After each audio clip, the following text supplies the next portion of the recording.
Hey, salut, aujourd'hui je voulais prendre quelques minutes de ma tribune, si j'en ai une, pour vous parler un peu de la situation planétaire qu'on vit en ce moment, là.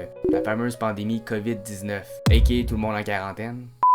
Puis en passant, je suis loin d'être un influenceur, même que je suis très influençable. Pas sûr que c'est une bonne idée de m'écouter, hein. Mais j'ai quand même observé quelques points que j'aimerais discuter dans cette vidéo, là. Donc cette fois-ci, ça sera un peu différent qu'à l'habitude.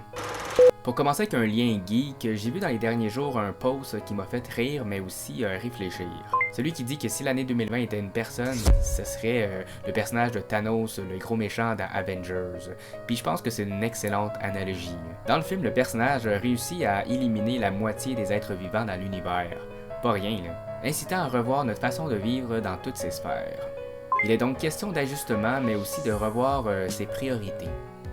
Et je pense que le confinement peut nous apporter ça, justement.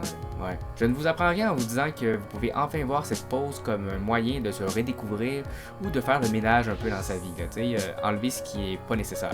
Je sais que c'est pas facile pour tout le monde, hein. Il y en a qui ont de la misère avec l'isolement, plus que d'autres en tout cas. Mais c'est le temps d'apprendre et de s'intéresser à de nouvelles choses. Et oui, la quarantaine a quand même des bienfaits. Notre force a toujours été de s'adapter en tirant le meilleur de chaque situation, qu'elle soit difficile ou non. On est capable. Mais je pense que les changements doivent aussi s'opérer au niveau des gouvernements, des entreprises et des leaders. Tu sais, le fameux 1%, genre.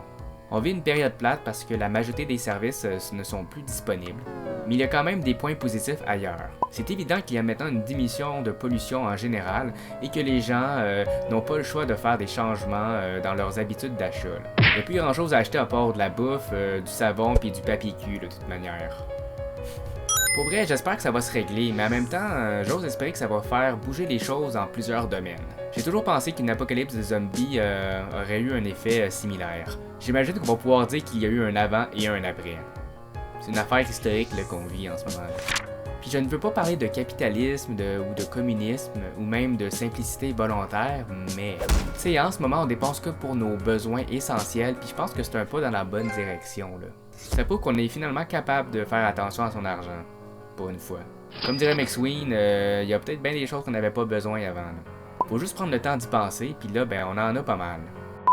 Donc, pour revenir au confinement, nous, les gamers, introvertis, geeks, nerds, whatever, on est habitués d'être dans notre bulle. Ça nous fait pas peur. Là. De mon côté, j'ai bien des affaires à faire, plein de jeux vidéo à jouer, du rattrapage de films et de séries télé, découvrir de la nouvelle musique, puis lire bien des livres, mangas et bandes dessinées.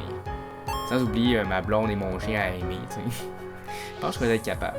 Et un petit coup de téléphone ou une vidéoconférence assez proche, ben je pense que c'est toujours apprécié. Donc sur ce, pour ceux qui ne connaissaient pas ma chaîne qui traite de critiques de jeux vidéo et de films, ben allez donc jeter un petit coup d'œil. Fait que je vous dis courage à tous, merci et à la prochaine!